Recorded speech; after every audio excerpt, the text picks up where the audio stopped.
It's time we have some special music.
Very good, thank you. I probably should say this every week, but I know that we have just gotten into a routine, but I guess for the cruise's sake, and for all those watching at home, if there is anybody at this moment, I guess this will must make them wonder. But as we get into a routine, and I know that I don't normally say this, we just know what we're going to happen next, is after I'm done preaching and my wife starts playing, I turn off the broadcast, Becca stops the video portion of it, and then we have part 2, which isn't usually very long, but that's all I'll say at this point. So just so you know, when I'm done preaching, I'm going to disappear, my wife will be playing, and I'm certain you guys will be thinking, what just happened? Stand by. Don't. There's more. But that being said, we want to go to Philippians chapter 4 here this morning. Philippians chapter 4. I should ask because, boy, I can't tell you. For 18, this is number 19 years. I have preached a Thanksgiving message, usually the Sunday before Thanksgiving, and you certainly can't see my notes from there, but this much of it every year I just keep a running tally. So here I have 2002, and then every year thereafter I put the text, the biblical text, and then my title of the message. So that, like, for this week, as I was preparing, I can look back and see, all right, I've gone through this passage, and so I'm going to do this one. And I can also tell you that in many cases, for holidays, if I have an idea of there's still this passage that we haven't hit yet, that would be a good one to go over. I can tell you that I have a 2 Corinthians chapter 2 for possibly next year as a potential next. But does anybody recall? Oh, let me back up. So I do that because I don't like repeating messages, and even there's been times that there's something else I want to get out of a passage. I always feel kind of guilty even going back to the same passage, and that doesn't stop me usually from doing it. But I I'm just I'm not one that likes to pull out a message from the drawer and re-preach by any means. Although I could probably dare say, if I asked if anybody remembers what last year's message was about at Thanksgiving, I dare say I could have easily pulled that one off. But what is frightfully alarming about last year's message, if you recall, the passage that we were in was actually 2 Corinthians chapter 4, and the title of the message was, "Are You Contagious?" And it was about having a contagious thankfulness. Who would have guessed? And so as I went through my list and updated it with last year's before I started on this, and I typed out, "Are you contagious?" I thought, of if there's ever been a year that I want to repeat a message, this is the year. Now, I say that with great hesitation because the message that I have for this year is, "Are you at peace?" And I'm fearful of what's going to happen this year with a message like, "Are you at peace?" But nonetheless, Philippians chapter 4, I hope to be able to point out the connection of, if I'm not truly at peace, I will truly not be thankful. And if I'm not truly thankful, I won't truly be at peace. And it's a complete, if you could have that whole circle where both have to be taking place in my life. I have to be at peace in order to be thankful, and I have to be thankful to truly be at peace. And they hinge upon each other. And this year, this season, certainly has become a challenge, I think, for many in truly being at peace. Before we dive into the thoughts, the challenges of life, of what causes us to lack peace, let's begin with a word of prayer. Dear Lord, we thank you again for your word. I thank you for the message that you've given to me. I pray that you'd allow me to decrease, that you alone would increase here this morning. I just ask that you would certainly challenge our hearts, that you would open up our hearts, that we be humble enough to realize when we do lack peace.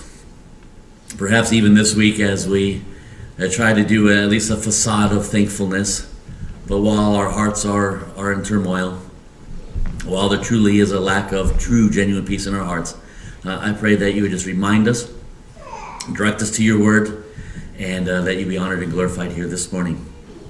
I just pray that you would use me and direct each one of us here now. In Jesus' name, amen. There are a number of websites that are kind of give a list of everything that's gone wrong in 2020. And I don't know that it's necessarily, besides COVID obviously, that more has gone wrong than most years, if you can say it that way. But we've taken note of it more so this year than other years. And so as we consider, I went through several lists and kind of combined some interesting points of what all has happened. Some of these seem so insignificant now, but apparently they were big news when they were happening. First off, if you recall, I think this might have gone all the way back to January. You remember when Harry and Meghan left the royal family? The uproar that began the year there. Brexit actually happened this year after being talked about and discussed for so long. Certainly if you're a basketball fan, the death of Kobe Bryant and his daughter, the helicopter accident. Australian bushfires. We have the wildfires in California on a regular basis, but this hit Australia very hard this last year. We had the impeachment of President Trump and then his acquittal. For the conspiracy theorists, the Pentagon, this was great, and I remember reading about it or hearing about it, and kind of being surprised that nothing ever went beyond that. But the Pentagon released footage of, and I quote, unidentified aerial phenomena, not necessarily UFOs, but they released footage of what I just read, unidentified aerial phenomena. And it pretty much went unnoticed to the most part. Kind of interesting. I think that was around May-ish or so. Certainly, our nation cannot forget, really, the world, unfortunately, can't forget the deaths of George Floyd and was it Ahmaud Arbery and Breonna Taylor and Jacob Blake and others that kind of turned our nation upside down. Probably more specifically, we will not forget the protests that followed those deaths as well. Iran attacked U.S. bases in Iraq. I know that was of great concern for us, actually, with AJ not being too far from there. The Olympics postponed. Obviously, we know why, but that obviously was newsworthy. That huge explosion in Beirut, you've ever seen that on the news? Just kind of rocked Beirut there.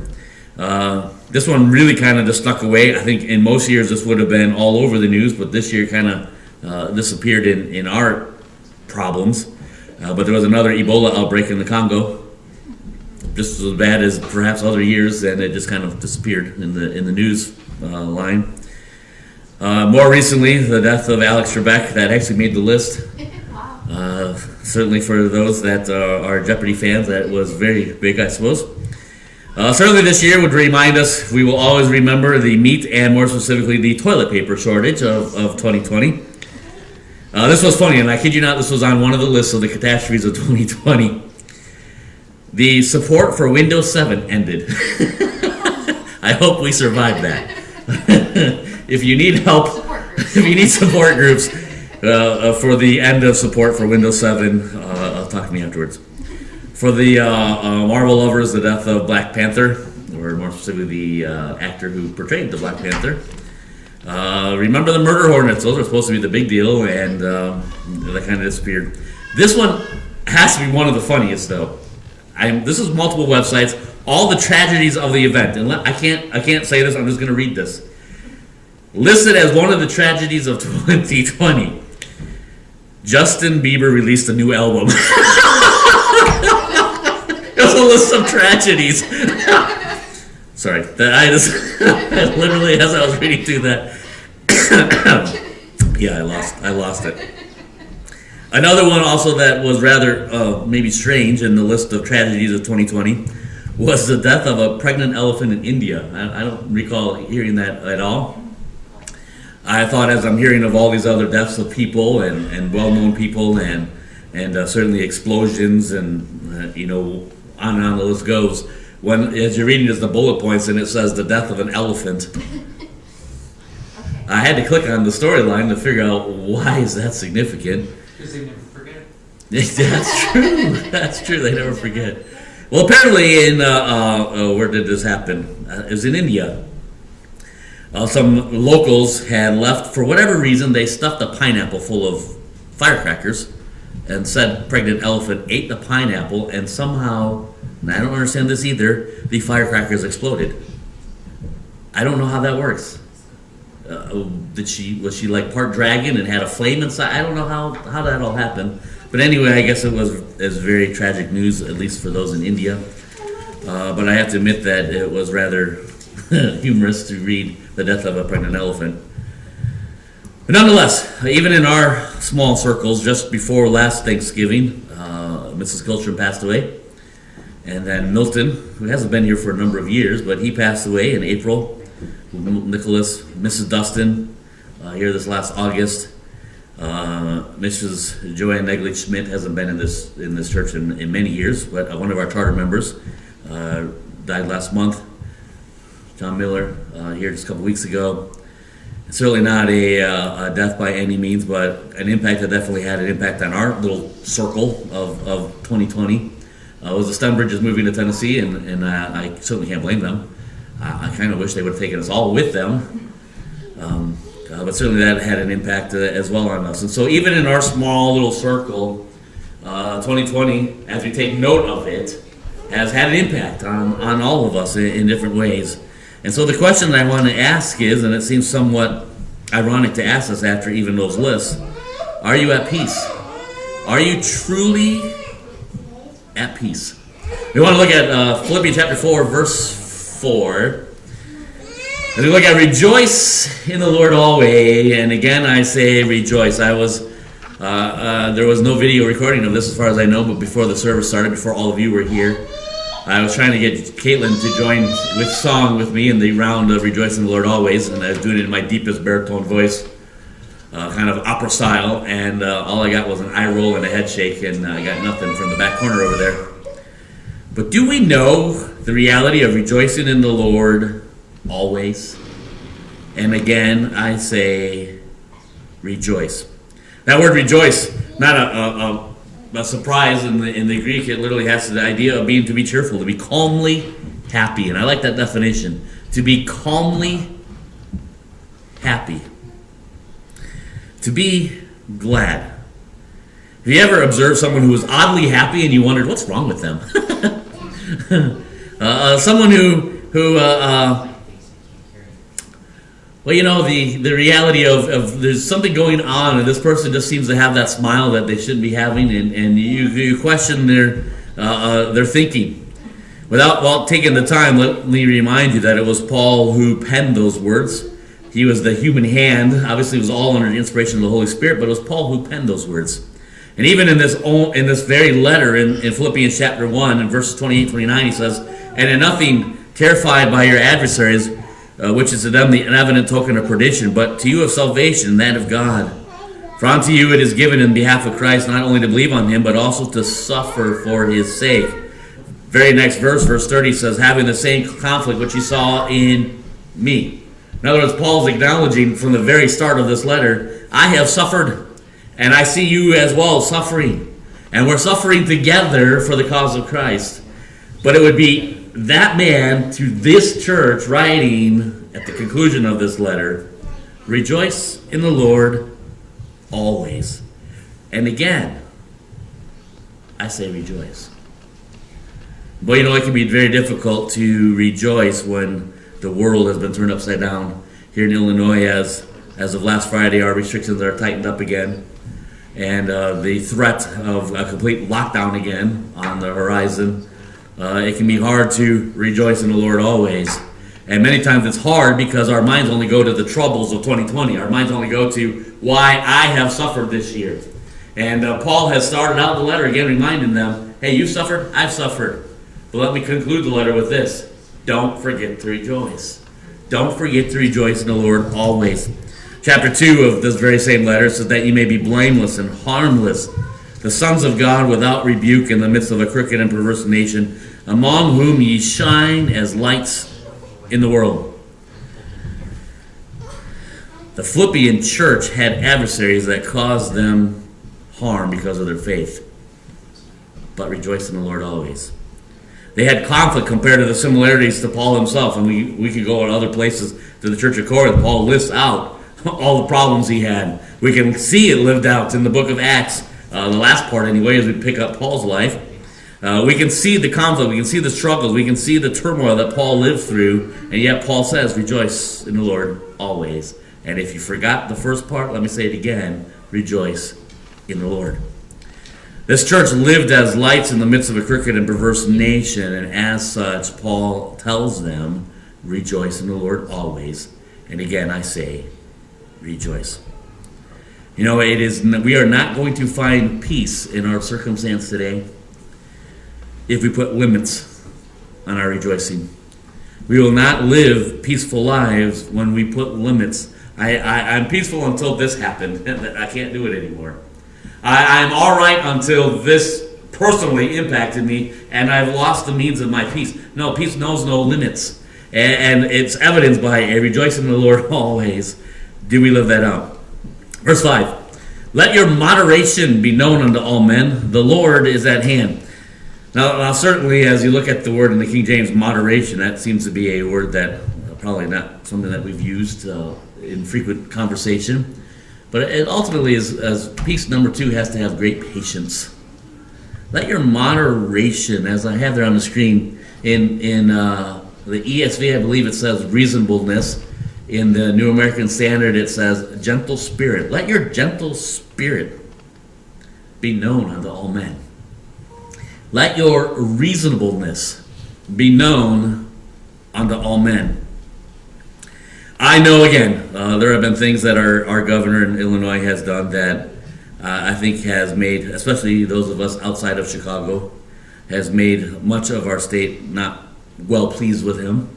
And I've heard, I guess if I was honest, probably may have said it a time or two, but I certainly have heard many times with my own ears someone saying, I'm tired of this. We don't all reach the point of, I'm just tired of this. And not necessarily that we're tired of the governor, but we're just tired of this. We're tired of 2020. We're tired of COVID-19. We're tired of restrictions. We're tired of all that's taking place. Yesterday we had to run to Peoria, and we were driving over there by Cole Sam's area, and 2 police cars went flying into the cemetery. We thought that was very odd.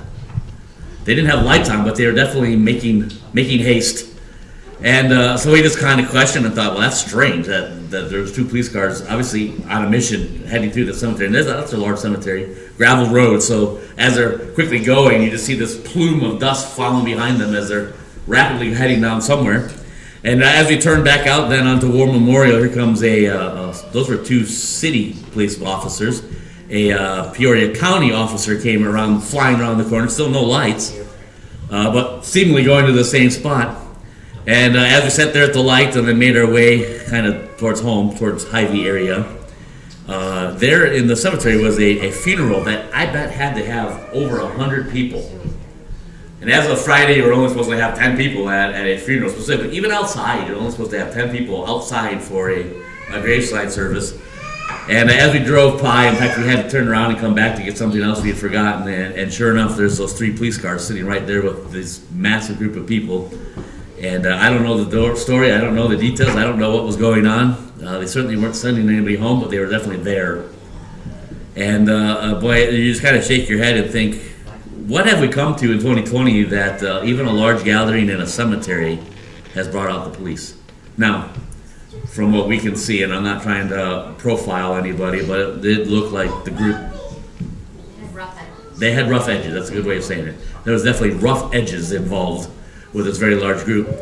But you know, when we say, I can't take this anymore, I've had enough, I'm not patient, I want this to be done, whatever our circumstances are, I want life to go back to normal, I want this to be over.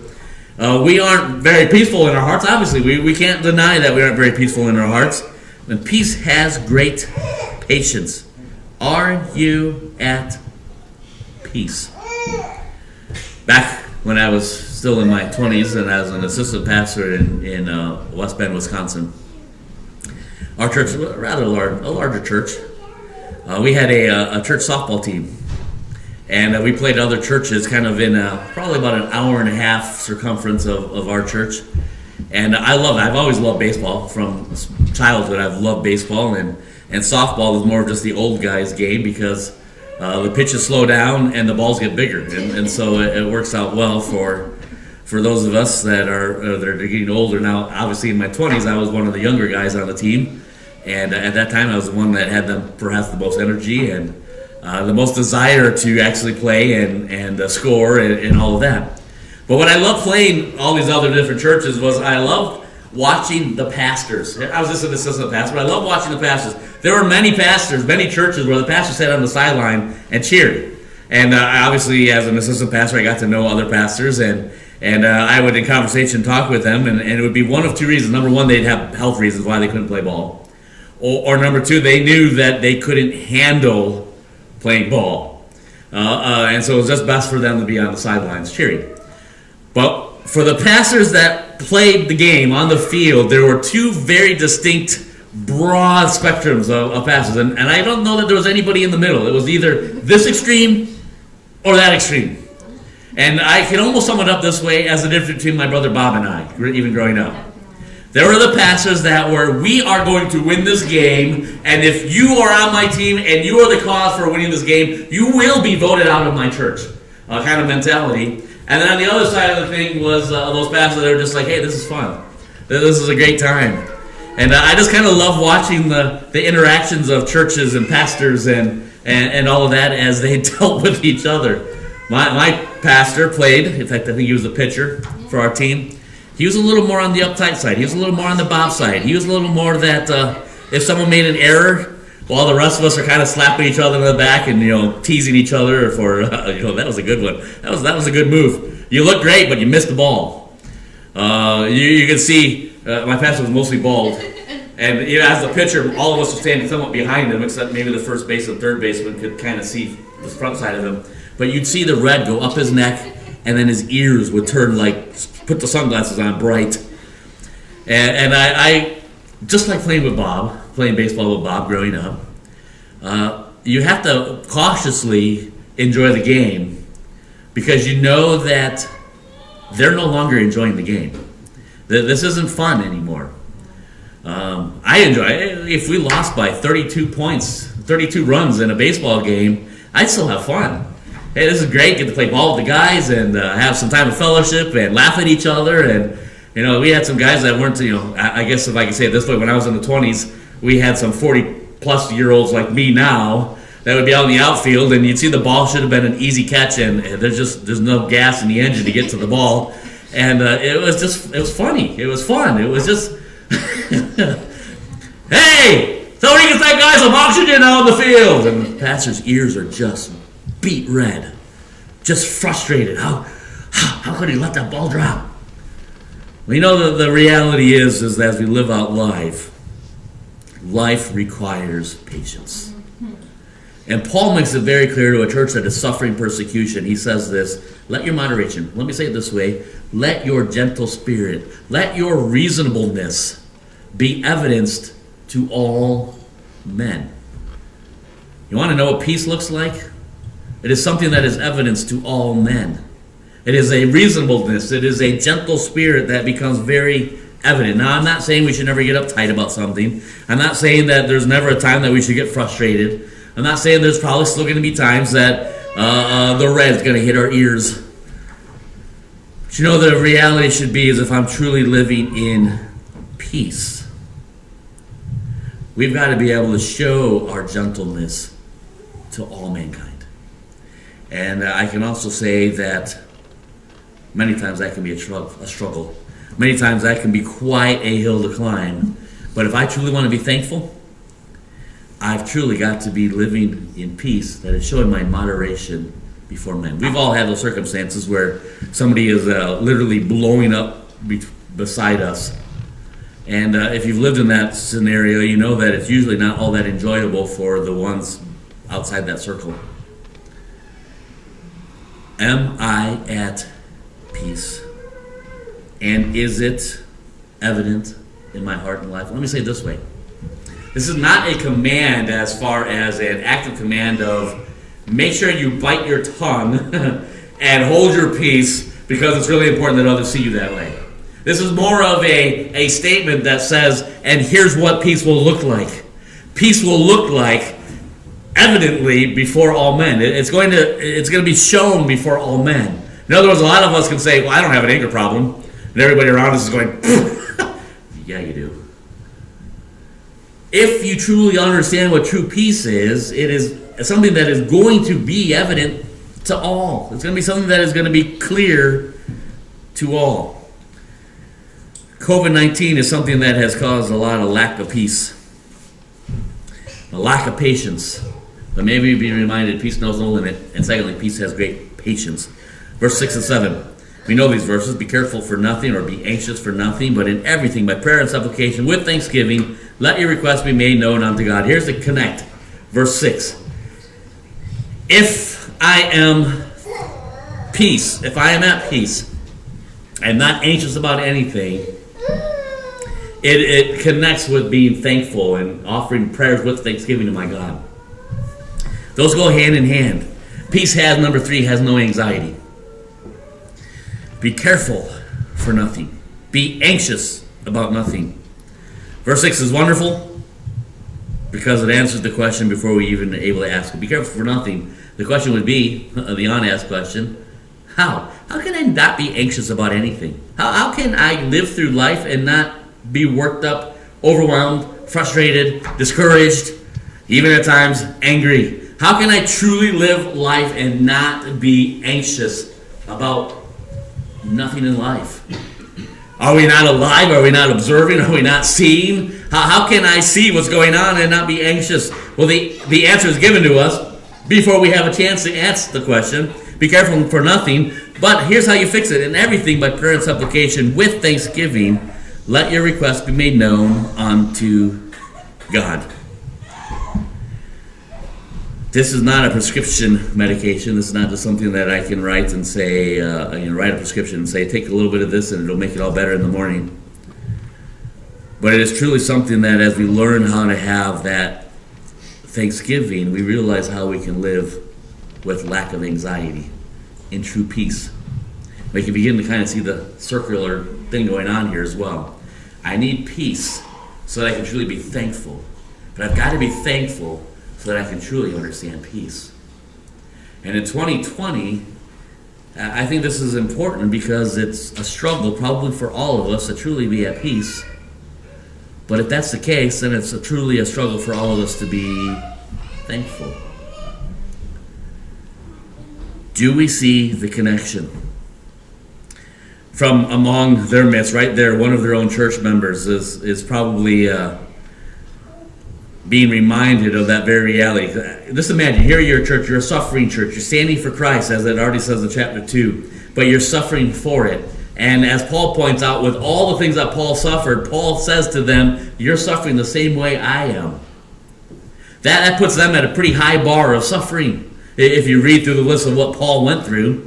And so to that church, Paul writes these words, be careful for nothing, but in everything by prayer and supplication with thanksgiving make your requests known unto God. We look at that verse and kind of struggle with the application for us in 2020, and we're not anything near the suffering that they suffered. Can you imagine what it was like in their day as they received this letter from Paul, a man who spent probably more time in prison than he ever imagined? Being beaten, being left for dead, being stoned, being shipwrecked. The list goes on and on and on.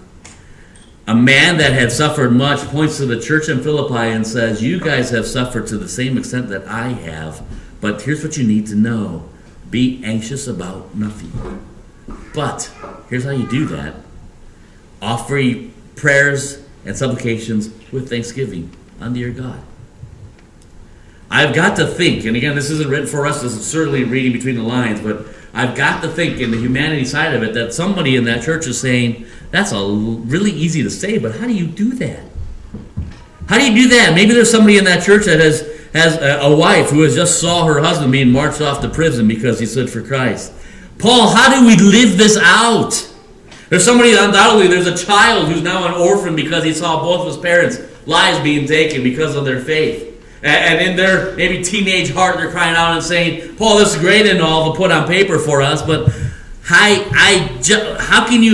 right do you have to say that to us? We're going through much. How can we be thankful in this? And again, we don't have this written for us, but I would like to think this is what happened. A man steps forward. A man that we know very well because he's one of us from our church there in Philippi. He steps forward. He says, I can tell you how this is lived out. He says, I made a living working for the prison system. And I was there working that night that Paul and Silas were thrown in my prison. And it was a horrid place. We were told to abuse these men. We were told to beat them. We were told that if they made noise, we were to go in and stop them. We were told that we were to make their life most miserable. And these two guys were thrown into prison because of their heresy, because of their, well, we would say now faith, but for them in that day and age, as they were living out in real time, for their rejection of Judaism. That's ultimately how they would portray it. Their rejection and their understanding of God. Teaching a new faith, a new gospel, a new truth. And it was contrary to what they believed to be truth. And so we had a couple of heretics that were in our prison, and we were abusing them. We were beating them. And at midnight, in the midst of all that, we heard this noise. These guys were singing praise to their God at midnight. I don't even know, this man is, again, I'm kind of stepping into his shoes. I don't even know how they had the strength to sing. I don't know how they had the means to sing, but I can't even fathom how they had the heart to sing in that place. But it was interesting. Maybe it was because of the fact that they sang off note, off tone, or what it was. But it was as they were singing, the earth began to shake, and the very bonds that bound them to the walls fell off their hands. And I stood there knowing that if any single one of them escaped, my very life would be taken. But I heard that same guy, Paul, the one that's writing this letter to us, call out to me and say, don't harm yourself, we're all still here. And that same guy, this brother in Christ there in Philippi, with joy on his face, is now telling them, I rushed in there and asked them, sir, what must I do to be saved? And that Philippian jailer in this moment, I've got to think, as there's probably questions in their church, how can I do that in this moment? This Philippian jailer, I've got to believe, stood up and said, I've seen it lived out. And it changed my life. I saw rejoicing in the Lord always, and again, I say rejoice. I saw a moderation being shown, evident to all men. I saw a guy who was anxious about nothing, but giving praise to a God in a time and a moment when he never should have. I saw it, and it changed my life, it changed my heart, it changed my home, and it changed my eternity. I saw it. Peace has no anxiety. Can we live that out? Lastly, verses 8 and 9. We know this verse, but we need to keep it in the context. It says, finally, brethren, whatsoever things are true, whatsoever things are honest, whatsoever things are just, whatsoever things are pure, whatsoever things are lovely, whatsoever things are of good report, if there be any virtue and if there be any praise, what's the next words? Think on these things. Here's the problem that we have with finding true peace and true thankfulness is keeping our minds focused on the things that we ought to be thinking about. Yes. In 2020, it's easy. Again, I started off by listing some things, including Justin Bieber, who apparently released a new album this last year that maybe was a tragedy. Of all the things that our minds are glued to, and I started off, remember I said this, I don't think that more things have happened in 2020 than any other year. Our minds are just focused on it more. Because you could probably go back to any year, just randomly pick a year, 1982. What all happened in 1982? There's a lot of tragedy that happened in 1982, I would dare say. Just randomly pick a year, look it up. There's tragedy that happens every year. But in 2020, because of, it's really impacting me, suddenly our eyes only see that which is wrong in all the other areas of life.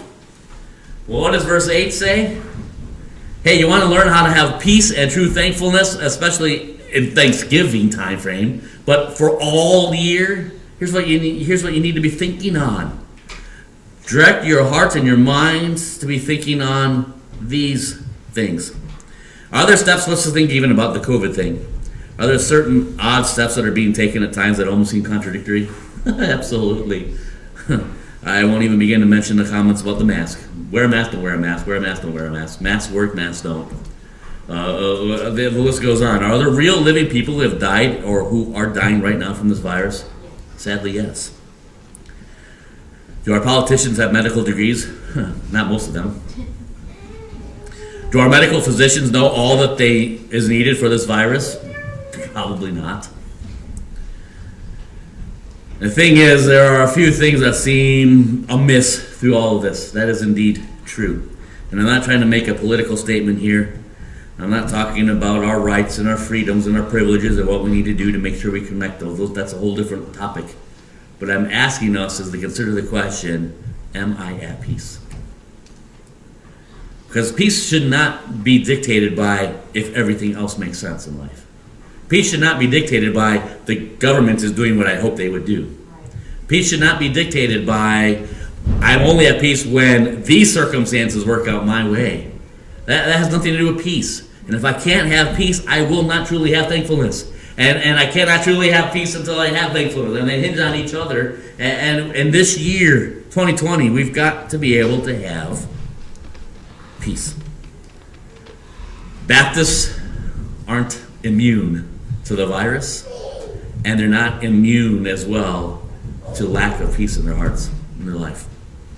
I think even this week there's 2 Baptist pastors that are not far from here that are both in quarantine right now, COVID positive, and struggling with being a pastor and the ministry and dealing with COVID at the same time.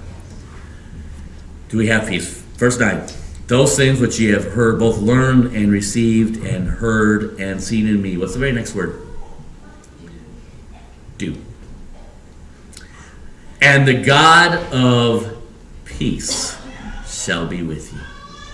You know, I love the fact that he includes that one verb in verse 9.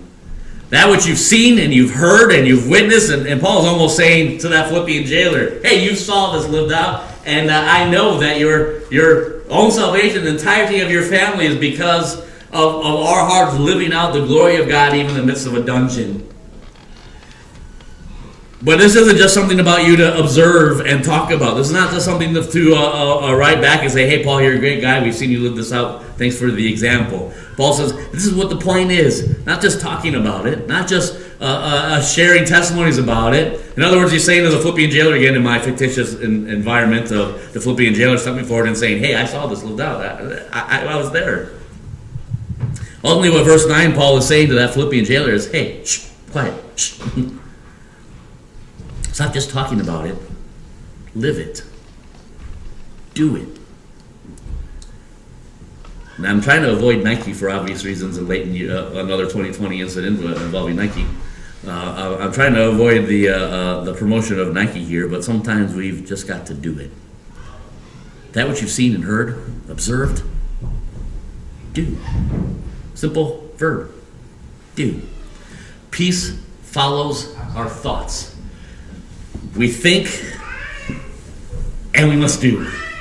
And may we truly understand, and the God of peace shall be with you. This Thanksgiving, I trust that we'll be thankful, truly thankful, not because it's a season, but because it's what we're commanded to do year-round. And I trust that we're reminded of the fact that even in a difficult year,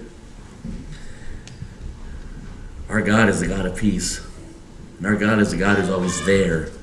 And we have the opportunity to evidence peace before all.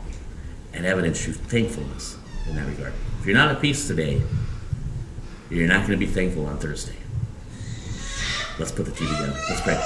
Dear Lord, we thank you again for your word. I thank you for who you are. I pray that you would challenge us in regards to peace, in regards to our thankfulness, and I pray that you would use us this week as you see fit. We give you the glory for it. In Jesus' name, amen.